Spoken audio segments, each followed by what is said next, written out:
Bueno, querida iglesia, realmente es un placer poder estar comunicado con ustedes, aún así por medio de este medio que parece tan impersonal. Pero lo bueno es que contamos con la presencia del Espíritu Santo que nos une y en esta mañana, bueno, quiero contarle varias cosas, quiero contarle un poquito ahí de nuestra familia, que está bien. Nuestros planes no era estar aquí, nuestros planes era estar viajando ya a fines de marzo, pero no pudimos. Pero aún así vemos la mano de Dios. Fue un tiempo muy bueno estar acá, estar con los papás, todo en familia y también trabajar en la parte de la organización que tenemos. Hacer cosas que no habíamos hecho antes, así que estamos produciendo mucho material y estamos con mucho contacto, balances y bueno, muchas otras cosas. También estamos trabajando ayudando a candidatos que se están preparando, tanto de Argentina como de otros países. Así que estamos contentos. Pero queríamos decirle muchas gracias, porque desde que comenzamos con los proyectos, por allá del 2009, ustedes fueron una de las primeras iglesias que nos apoyaron. Nos prestaron el lugar para que nos podamos reunir, para que podamos tener capacitaciones en ese momento. Y bueno, ya hemos caminado más de 10 años. Así que muchas gracias por siempre estar ahí presente. Y, y bueno, yo quiero contarle algunas cosas más. Bueno, yo quiero contarle también que la familia está muy bien, los chicos siguen haciendo escuela en casa, las noticias nos siguen llegando allí de nuestro país, de la gente que ha quedado allí en África, y aunque está todo difícil, seguimos seguir pidiendo a nuestro Dios por milagros. Dios ha sido bueno hasta ahora, Dios ha sido fiel. Así que gracias, porque sé que ustedes están intercediendo. Bueno, pero una de las preguntas que me hacían era, ¿cómo fue nuestro llamado? ¿O cómo fue el llamado? Bueno, Dios llama siempre a la familia.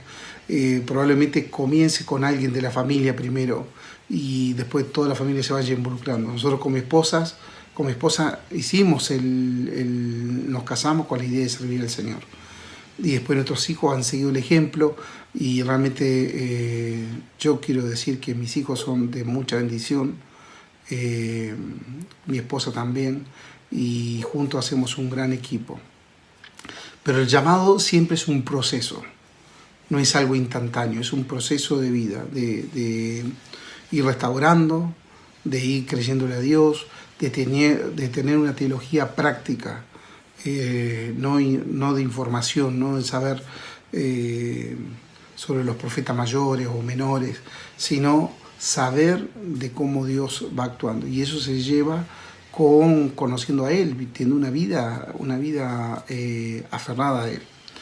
Entonces, en este proceso, en el 2008 pude viajar por primera vez, conocer, Dios me mostró lo que tenía que hacer.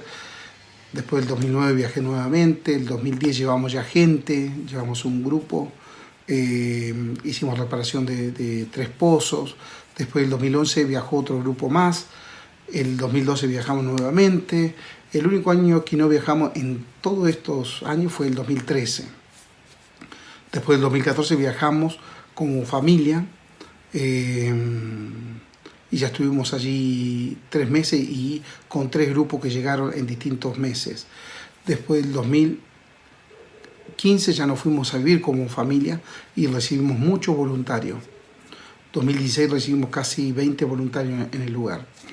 Y hemos estado así hasta el año pasado. El año pasado salimos por un problema de mi familia, de salud de mi esposa, gracias a Dios está bien, pero bueno, hoy seguimos y tenemos muchas ganas y hay más cosas que queremos hacer, queremos llegar a otros países,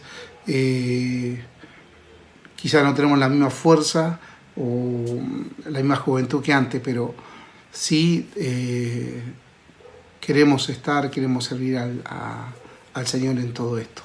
Trabajamos mucho con la parte de discipulado. y trabajamos con un grupo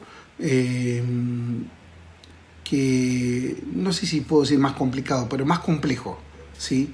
Y que tiene otras complejidades.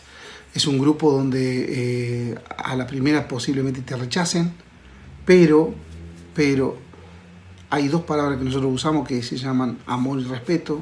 Si nosotros mostramos amor y respeto a las personas, ellos nos van a escuchar. Entonces para nosotros es desafiante, ese es el desafío más grande que tenemos como grupo, como emisario. Tratar de llevar el mensaje haciendo discipulado, pero con amor y respeto, respetando su cultura, respetando sus formas, la forma de ver la vida, y trabajamos así. Bueno, quiero contar una historia, y es muy cortita, y esto pasó hace un tiempo, pero es un poquito para demostrar cómo tratamos de aprovechar los tiempos, los momentos, para poder compartir el mensaje.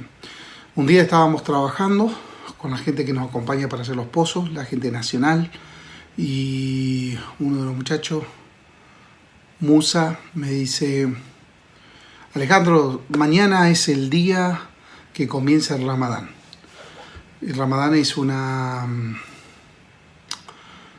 tiempo, una fiesta, un momento, un mes de ayuno que practica justamente la gente de esa parte, en donde le van a pedir a Alá para que les ayude.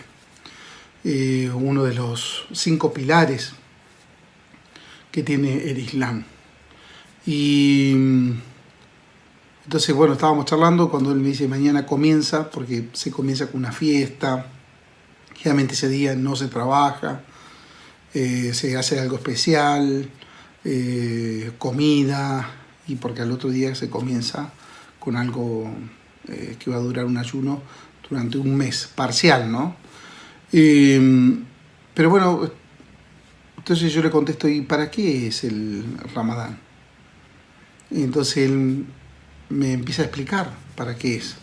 Entonces me explica y dice: bueno, el Ramadán nosotros lo hacemos porque tenemos esperanza de llegar al paraíso, porque ese mes nosotros nos limpiamos nuestros pecados, de toda nuestra maldad que hacemos durante todo el año. Entonces la forma de limpiarnos y hacerlo. Entonces me dice: ¿y usted lo va a hacer, el Ramadán? Entonces yo le digo: no,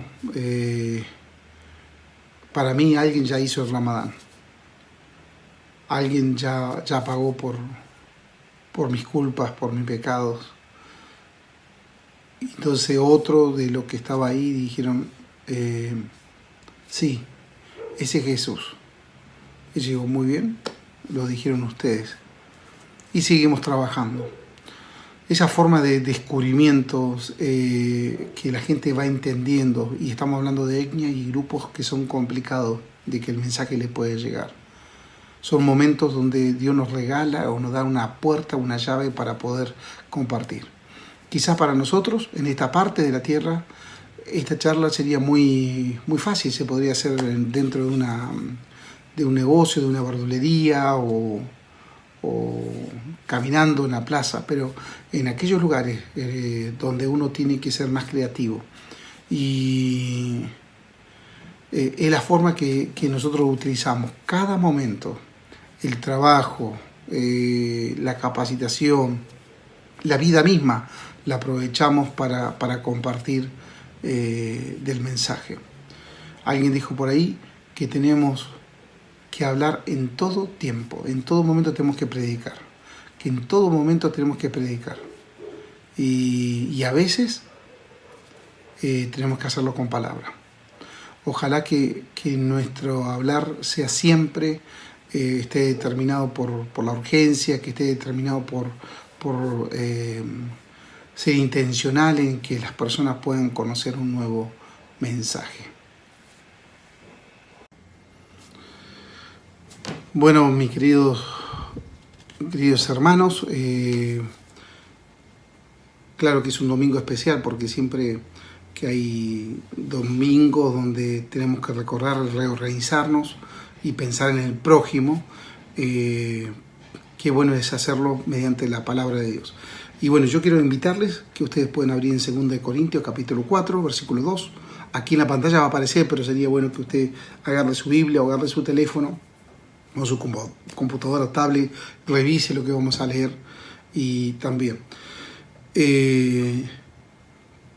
Y Pablo hoy también nos quiere hablar, o Dios nos quiere hablar por medio de Pablo, en su carta allí en 2 Corintios capítulo 4, 2, y dice así: ante bien renunciamos a lo oculto y vergonzoso, y no andamos con astucia, ni adulterando la palabra de Dios, sino por medio de la manifestación de la verdad, recomendándonos a toda conciencia humana delante de Dios. Versículo 3 dice: pero si nuestro evangelio está encubierto, entre los que se pierde está encubierto. Pablo está hablando, ¿no?, de no torcer, de no esconder el evangelio. El versículo 4 habla de los cuales el Dios de este siglo, aparece Satanás aquí, cegó el entendimiento de los incrédulos para que no resplandezca la luz del evangelio, de la gloria de Cristo, el cual es la imagen de Dios. Entonces aparece otro actor aquí, ¿no? Aparece nosotros que podemos torcer, podemos encubrir, pero Satanás también que está encegueciendo los ojos de aquellos para que no resplandezca la luz del evangelio.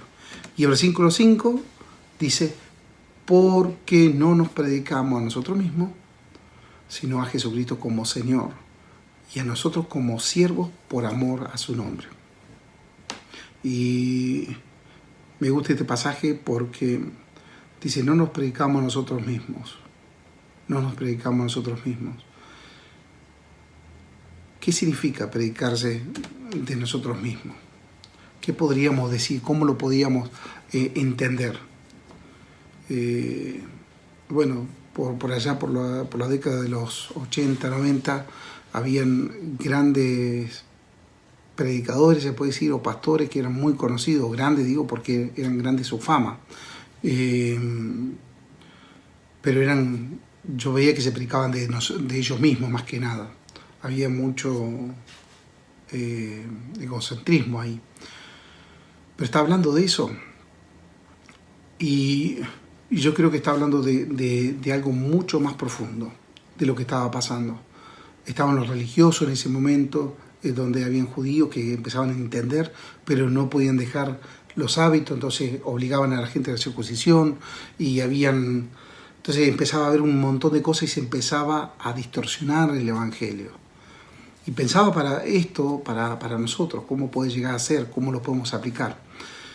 Pero cuando nosotros leemos el evangelio y la interpretación, la palabra de Dios es una, pero la interpretación a veces uno hace de lo que quiere con la interpretación de la palabra de Dios. Algunos interpretan que las costumbres o los hábitos que habían en ese tiempo eran aplicables aquí. Por ejemplo, el lavamiento de pies, ¿no? Sé de una iglesia por el norte de nuestro continente que ellos practican, sus líderes le lavan los pies a los que siguen, y bueno, si lo hacen como una forma simbólica es viable, pero en realidad la enseñanza del lavado de los pies no está hablando de que tenemos que lavarnos los pies. En ese tiempo se hacía porque usaba grandes distancias y no habían transporte público como teníamos ahora, entonces andar con sandalia o polvo y el calor, no era nada, lo más lindo era llegar a un lugar y poder refrescarse los pies. Pero hoy no lo vamos a practicar, imagínense con este frío, entonces no es aplicable, sí la enseñanza, pero no la acción. Entonces cuando uno lee, luego tenemos que entender sobre esto, entender qué son prácticas apostólicas, qué son prácticas en el momento. Por ejemplo, los apóstoles se movían en barco para poder llegar a un lugar para hablar de Cristo, pero no porque el viaje en barco sea santificado o porque sea especial, sino porque era importante viajar en barco en ese momento porque no había otro. Pero hoy viajar en avión tampoco nos expone a que estamos mal. Entonces, bueno, por un lado tenemos las prácticas apostólicas del momento y tenemos los mandatos divinos. Los mandatos divinos son todas aquellas cosas que Dios nos dijo que tenemos que hacer y que hoy están. El orar uno por otro, servirnos a otro, cuidar de las viudas, celebrar la cena del Señor, ir y hacer discípulos, perdonando las ofensas. Son mandatos divinos que se mantienen todavía hoy aquí. Y son varios, pero son muy simples algunos. Y después está lo otro que quizás es la cultura eclesiástica, se puede decir. La cultura que nosotros hemos llevado, los paradigmas que tenemos hoy. Entonces, por ejemplo, alguien entendió que cerrar los ojos para orar era bueno porque no nos desconcentraba, pero hoy se ha llegado a que si no cerrar los ojos no está orando. ¿Se entiende? Entonces, no es que uno cierra los ojos y dice, bueno, en este momento estoy orando. Es solamente para concentrarnos en lo que estamos haciendo, pero no porque el hecho de cerrar los ojos nos lleve a una conexión más rápida, que sea la fibra óptica con Dios, sino porque es una práctica.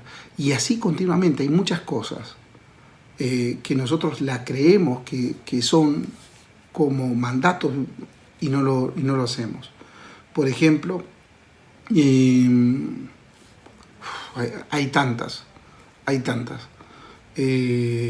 Cantar antes de exponer la palabra de Dios. ¿Es malo cantar? No. Dios nos mandó a cantar, a alabar, pero podemos hablar, leer de la palabra de Dios y después cantar. No, el orden no cambia. Pero tenemos muchas cosas así. Por ejemplo, cuando hablamos de alcanzar a otros, automáticamente pensamos que las personas las tenemos que ir a buscar para que vengan a la iglesia. Y si vino a la iglesia están cerca de conocer a Cristo. Y en realidad lo efectivo del mandato es que usted le hable y que yo le pueda hablar, que usted le pueda hablar y que usted le pueda transmitir y que usted pueda hacer el discipulado y la transmisión de vida. Entonces es importante diferenciar que tenemos muchas partes a veces religiosas y en algunos casos es algo bueno, ¿no? Para nuestros hijos que cierren los ojos para orar. Pero no esa es la verdad. La verdad es que podemos hablar con Dios con los ojos abiertos en cualquier lugar, en cualquier momento. Entonces tenemos que transmitir los mandatos. ¿Cuál es nuestra predicación? Son los mandatos que Dios tiene. No la práctica apostólica, ni la cultura religiosa, sino los mandatos que Dios tiene. Ese es el Evangelio. De eso tenemos que hablar. No se trata de colores, sino se trata de amar y practicar los mandatos que Dios tiene para nosotros. Pero dice, sino a Jesucristo como Señor. A Jesucristo como Señor. Predicamos no de nosotros mismos, no predicamos de nuestras actividades, no predicamos de nuestra iglesia, no, predicamos de Jesucristo. No predicamos que nuestra iglesia es mejor que la que está a 3-4 cuadras. Predicamos de Jesucristo. Pero hay otra cosa más aquí. Muchas veces se ha predicado el evangelio de salvación. Y yo creo en la salvación. Creo, totalmente. Pero creo en la salvación como una consecuencia. Lo primero que la persona tiene que hacer es creer que Él es Señor. Y ¿saben qué? Hay algo muy importante en todo esto. Porque muchas veces por alcanzar, por el afán de que sí, ojalá que mi tío Pepito pueda llegar a Cristo, él quiere aceptar porque él se quiere salvar. No se trata. El mensaje no es homocéntrico, no es que la persona se salve.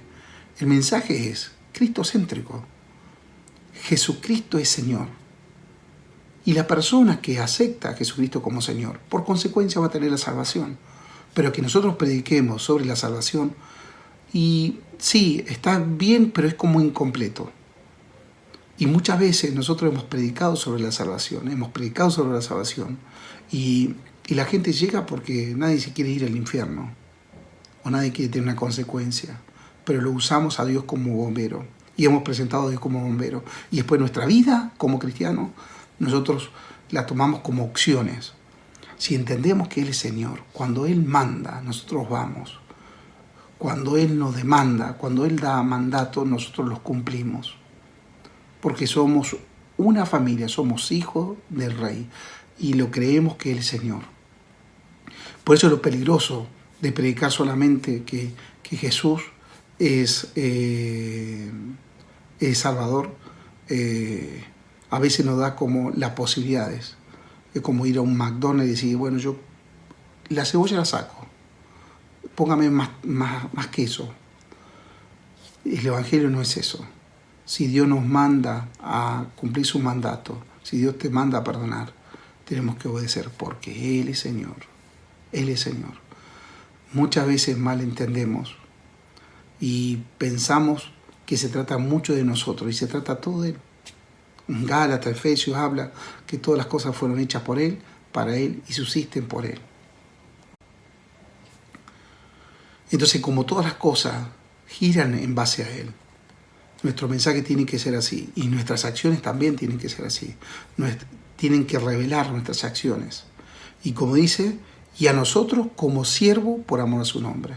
Está hablando de un tiempo donde dice que nosotros tenemos que ser siervo, ¿no?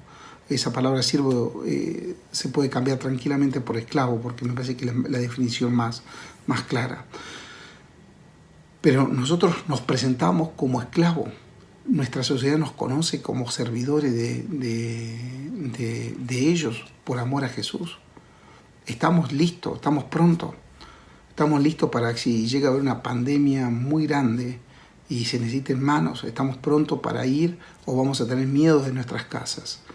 Estar mirando en este tiempo, estar mirando por aquellos que necesitan. Somos siervos, somos esclavos, sin derecho. Creo que nuestro mensaje tiene que ser claro, claro, claro. Como dice Pablo antes, si está encubierto, va a ser encubierto para los que se pierden. Y a todo esto ahí tenemos el actor, que Satanás está cegando a las personas. Pero nuestro reflejo tiene que ser claro, ¿sí? Que no esté torcido. Pero tenemos que ser claros en nuestras acciones. Y es tan importante nuestras acciones que es más que nuestras palabras. Así que mis hermanos, simplemente esta reflexión. Desafiarle a que tengan a Jesús como Señor.